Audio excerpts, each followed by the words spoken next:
Let's kindly have our seats. Praise the Lord. Amen. Praise the Lord again.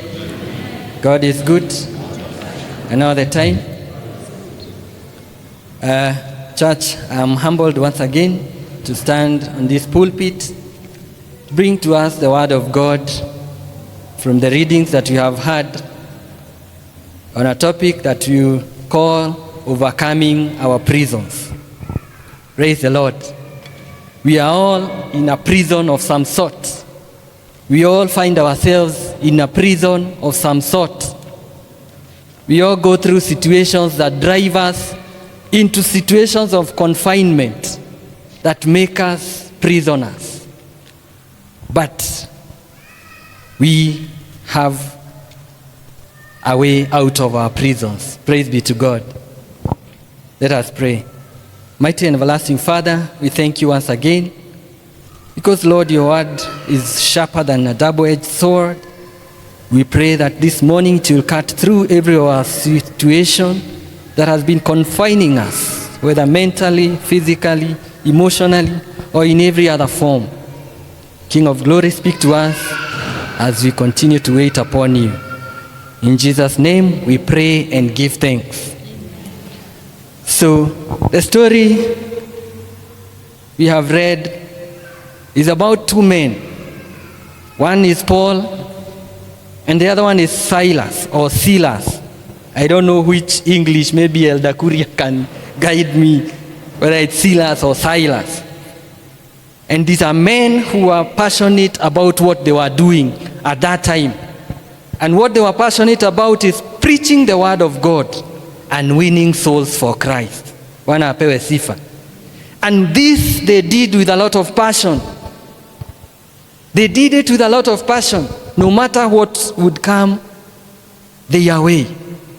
No matter what they would face, they had a lot of passion for it. And even for us, there are those things that we do. Some are employed, some are in business, or in any form that we serve God with. We are passionate about it. But let me tell you this morning that which you're passionate about, I can guarantee you that every passion has a prison. Wana apewe sifa. Every passion has a prison. These guys, the two gentlemen, in the preceding verses before where we have read, they had had an encounter with a girl who happened to be doing some magic or some gimmicks around magic. And they had helped this girl by casting out of her that spirit. But you notice that the same girl, she was a girl on a mission. She had been deployed by some authorities who are using her to make money. They were benefiting from what she was doing. And so these guys, doing what they were passionately doing, preaching the word of God, they had delivered this girl out of that spirit. And that is where the problem came in. Their act of goodness, their act of healing this girl, it rattled the authorities and the people who are benefiting from what she was doing. And that is where the problem came in. This good act, this good and noble act of helping someone, of doing what they were passionate about doing, it rattled the authorities. And you know what? Just by that, these two gentlemen, full of energy, serving the Lord and loving on God, they were subjected to public ridicule. They were subjected to a situation of embarrassment. They were stripped, and they were eventually thrown into prison. Praise be to God. And you see, that, ladies and gentlemen, that which we passionately do, that which we passionately sell or give ourselves to, at some point will attract ridicule for you. At some point, you will find yourself in a situation of embarrassment. At some point, you'll be criticized for that which you passionately do. As a result, you will find yourself in some fine of confinement. You will find yourself in some form of imprisonment. This morning, I want to tell you, there is someone who is bothered by the way you sing for the Lord. Hello? There is someone who is bothered by the way you passionately come to church every Sunday. And they are wondering, don't this person have anything else to do? There is someone who is bothered by how you diligently work at your workplace, serving the Lord. Isn't it serving the Lord? Isn't it diligent work serving the Lord? But there is someone who is bothered. They are so pained by how you diligently work. There is someone who is bothered by the way you dance for the Lord. You remember David's wife. One of David's wife was bothered when David danced for the Lord. And she was pissed off, telling David, unaenda kujiexpose mbele ya watu aje. And you are a king. But David was dancing for the Lord passionately. I want to tell you this morning that wherever you are, that prison that you are in, that confinement that you are in, that public ridicule that has been on your shoulders for long, that is a prison. But there is a way out of that prison. Praise be to God. Our prisons can come in different forms. It can be in the form of loss of a job. It can be in the form of an illness. It can be in the form of family issues, family problems. It can be lack of finances, lack of peace, and many other circumstances that we face in our lives.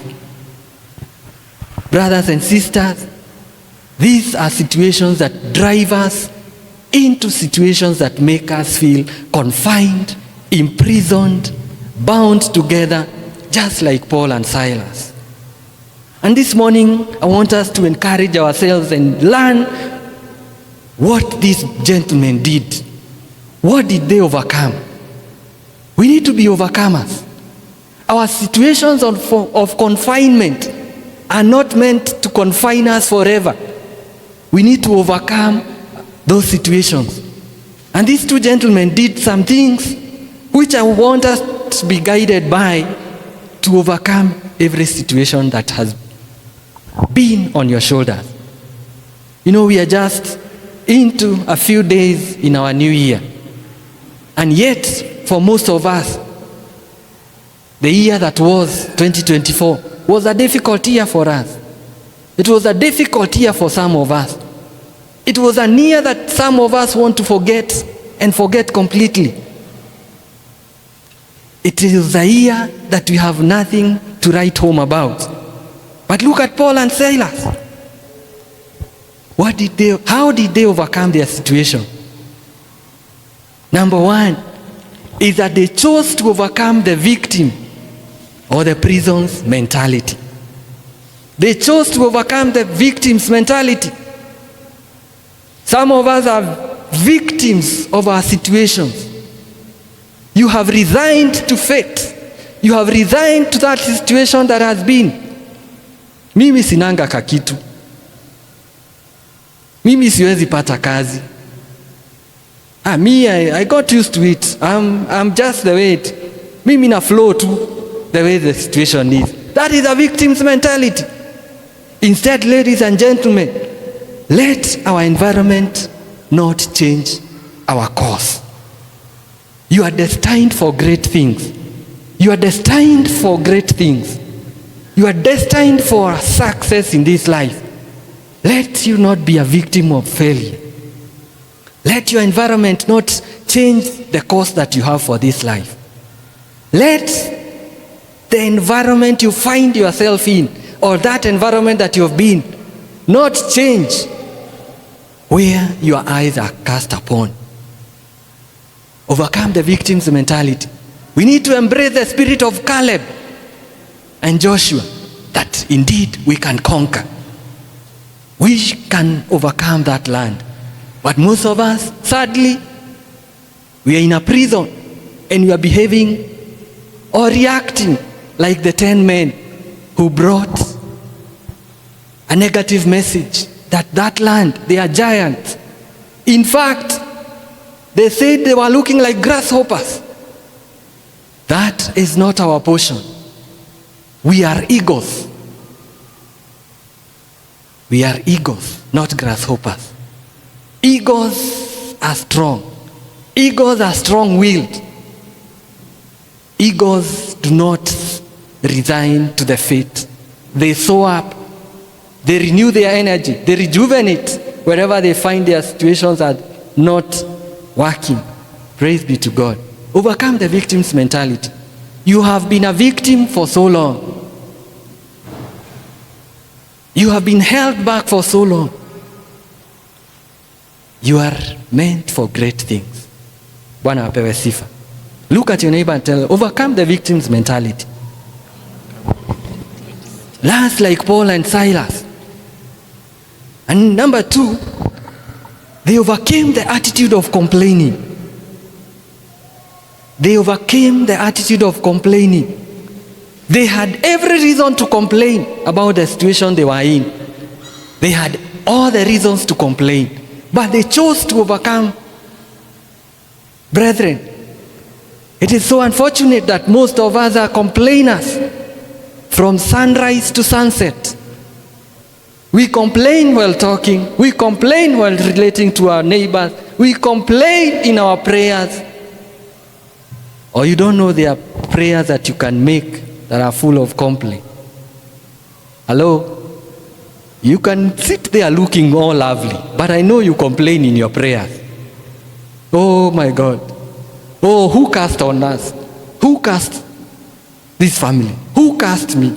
Oh my God. I have been a failure for long. I know I can't. Be not a complainer. Some of us are grumbling. In our spirits, we are grumblers. We are complainers. All you need to do is to rise up and be a complimenter, not a complainer. Be a complimenter. Look at something good that you can talk about. Look at something good that you can pick from yourself, not even from the others, from your own self. Fine. It is true that you got a D+, but it's not an E. Praise be to God. The whole week we have been talking about the results of the KCSE. And last night I saw an MCA in Rift Valley who was greatly, he threw a bash for the village celebrating a D+. Praise be to God. That is overcoming that attitude of complaining. Bwana apewe sifa. Pick something good that you can compliment yourself for. I am an early riser. I may not be perfect, but I am an early riser. That is something you can compliment yourself. Be not a complainer. Pray a few words, thanking God, not complaining. And the second reading is telling us, let your request be known unto God. Complain not. Take your request to God. He listens. You have complained long enough. Are we going to change? Be not a complainer. Be a complimenter. Compliment your neighbor. Compliment your friend. Stop the attitude of Kim Nadu. You know, you look at someone, when they are succeeding, it bothers you. When you see someone, they are rising, it becomes a problem to you. When you see God blessing someone, it becomes a problem. You cannot even be able to pray. You are complaining. For how long am I going to be this way? For how long am I going to be? Be a complimenter. Can you look at your neighbor and compliment them for something? Compliment them. Compliment them. It is good to compliment, and that will be a change for you. It will start changing your life. Praise be to God. Did they compliment you? Have you revenged with the compliment as well? Number 3, these gentlemen, they overcame the spirit of fear. They overcame the spirit of fear. Fear is what has been holding us back. Fear is what has been holding us back. We can see the way out of our prisons. We can see the way out of our confinement. But fear has been holding us back. Fear is what kills our resolve to become better. It kills our resolve to try again. And you know, in psychology, I think they define fear as false evidence appearing real. You look at a situation and it speaks to you and you fear. Bwana apewe sifa. Don't fear. Be courageous. Don't fear. Try again. Try again. What is that has been so much of a challenge in the year that was? Overcome it and start again. What is it that you started and failed? That is just a situation or an incident of failure. But that did not define you as a failure. Rise up and try again. Overcome every fear. Look at your neighbor and ask them, what fear have you been facing? What kind of fear? If you see someone who is not responding to you, just know that they are full of fear. Tell them to overcome that fear. Please rise up and do something. Rise up and try again. Bwana apewe sifa. Rise up. Rise up. Please. So these guys overcame the fear and said, even if the situation is volatile for us, we'll still preach this gospel. We'll still win souls for Christ.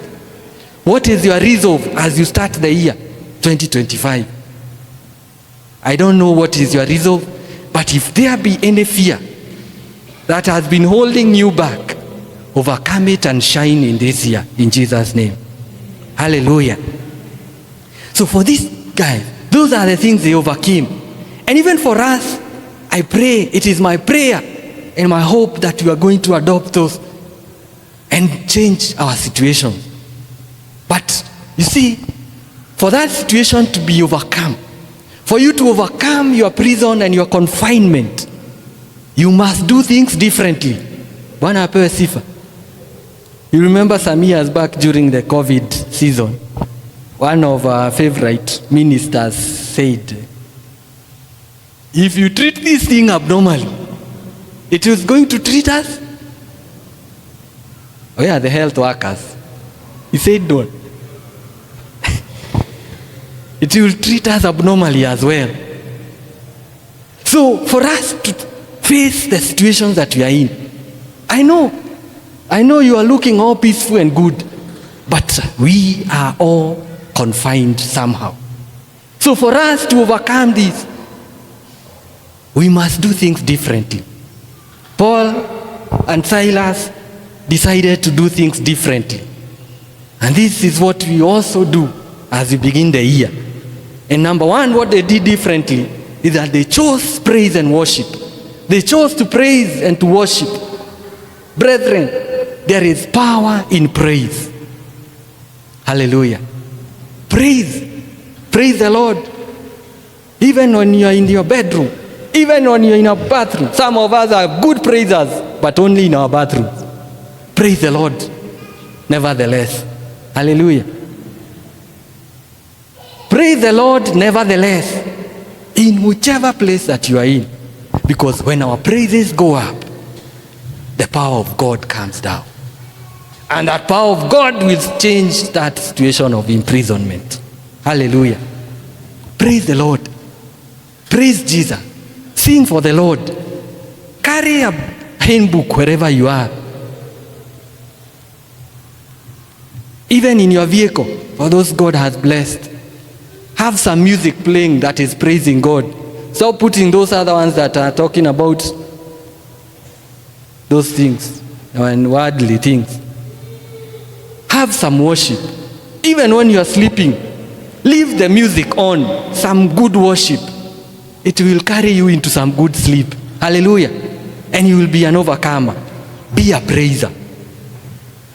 praise your way through the prison. Hallelujah.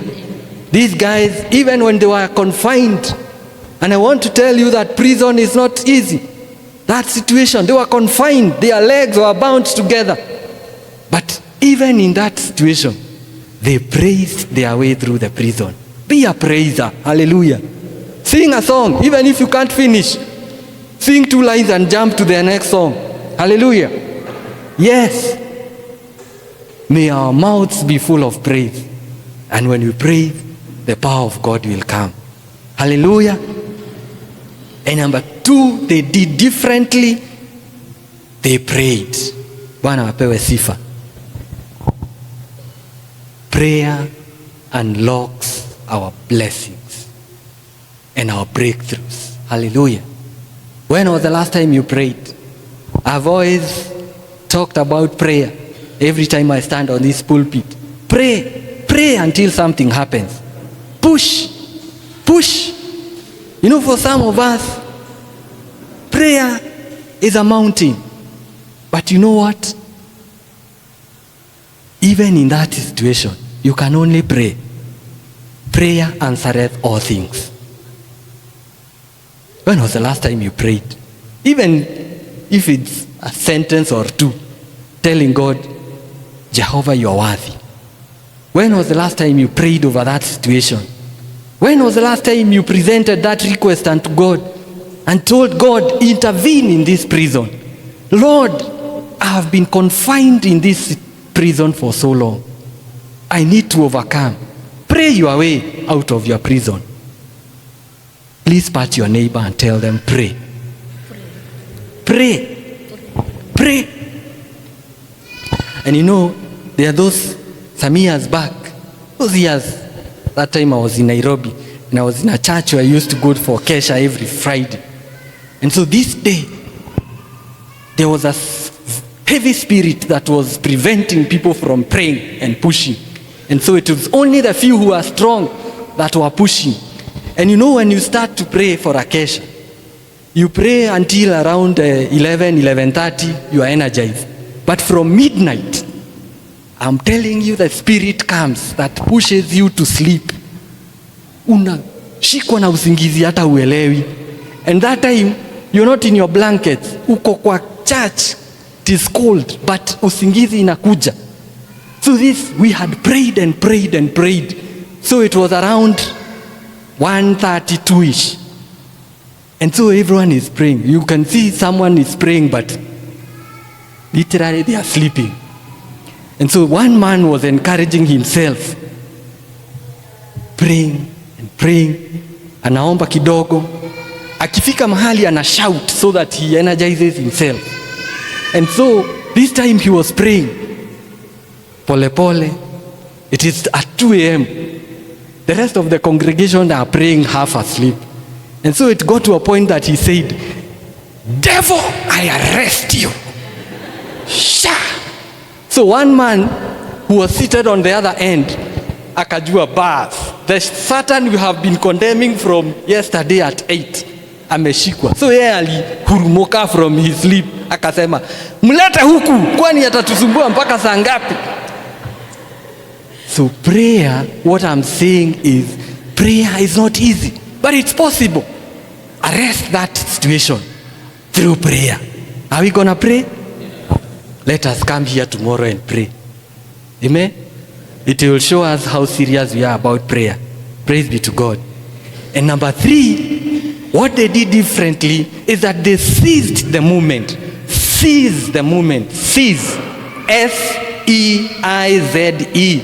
They seized the moment. What they mean is they grabbed the moment of predicament to talk about Jesus, the one that they were preaching about. Seize the moment that you are in. Seize that situation of imprisonment and talk about Jesus. And talk about the possibilities that can come out of your life. Bwana apewe sifa. We are told that opportunities come to the prepared. Be prepared to talk about Jesus in and out of season. Don't just give us stories. Please try and include Jesus in your stories. hello. I was telling my district on Friday that we have to talk about Jesus everywhere we go. If you share a story, share a success story and tell, it is not about me, it is the Lord. Seize the moment. These guys are in prison, but even in their prison, they chose to bring Jesus into their situation. Bring Jesus into your situation. Walk hand in hand with the Lord. Bwana apewe sifa. Because at times we will find ourselves deserted, we will find ourselves isolated and left.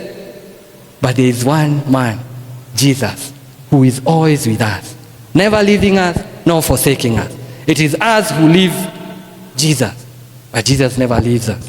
So seize every moment. Let every moment or situation of predicament be an opportunity for you. Seize every opportunity. Bwana Yesu asifiwe. And lastly, number 4, they focused on God. What is your focus this morning? Where is your focus as you begin 2025? You will never go wrong with God. The other situations I cannot guarantee. But one thing I can guarantee you as I stand on this pulpit is that you will never go wrong with the Lord. Love the Lord. Seek the Lord with all your heart. Tell it all to Him. Seek the Lord. Rejoice in your situation and rejoice again in the Lord. Paul again is telling the Philippians, while he was still in prison, this man was passionate about God. And he's telling them, rejoice and rejoice again. Some of us need encouragement. But do you know that you can also be an encourager? Be an encourager. Rejoice. And rejoice again in the Lord. Rejoice. Focus on God. It is my prayer that, ladies and gentlemen, we will focus on the Lord this year. We will focus on the Lord this year. For long we have focused on other things, which are also good in our lives. But may our focus, our prime focus, our core focus for year 2025 be upon the Lord. May the Lord help you. I pray that you will not live in that confinement forever. I speak freedom for you from your confinement. I speak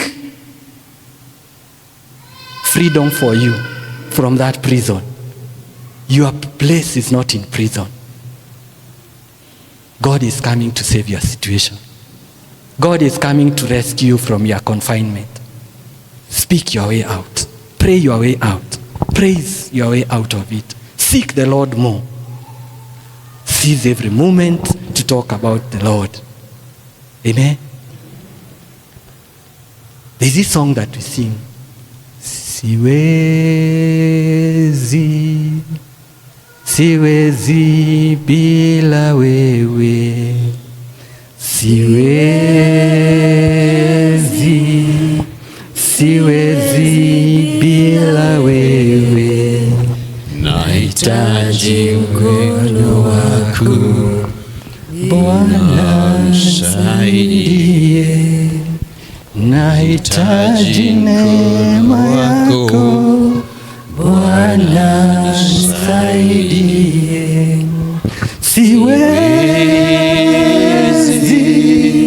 siwezi bila wewe. Siwezi, siwezi bila wewe. Nahitaji mkono wako, Bwana nisaidie. Nahitaji mkono wako, Bwana nisiaibike. Our Lord and our Father, that is our prayer this morning. That for so long we have been captives of different issues and circumstances in our life, oh God. That for so long we have found like we are not going to amount to anything good. But Lord, this morning we ask for your grace and your hand of protection upon us, oh God. Father, I pray for every situation that has been bedeviling us, oh God. Some of us have been in situations of hardship, oh God. Some of us have been captives of pain, suffering, and untold misery, oh God. Lord, I pray that you intervene this morning. By the power of your word, dear Lord, I pray that you may set your people loose, oh God. That your people will be set free from their confinement, oh Jehovah Father. May we walk out of your freedom, King of glory. May we walk out boldly, declaring that the Lord has surely done for us, oh God. I pray for you who has been going through tough issues. Receive your freedom this morning. Receive your joy back this morning. Receive your health back, oh Jehovah Father. King of glory, we focus upon you this day. And we pray that, Lord, you who is a God of all impossibilities, may you intervene and change our situations, oh God. We desire, Lord, to be praisers. We desire, Lord, to be different. But, Lord, let this difference come from you. We thank you, Lord, for allowing us to cross into this year. And as we begin as early as now, Lord, we invite you to walk with us. Walk with us, Lord. Come and be part of us, oh God. Help us, Lord, to give you priority in everything that we do. We thank you, Jehovah Father, for the word. This is our prayer of faith in Jesus' name. God bless you. Focus on God and win your freedom.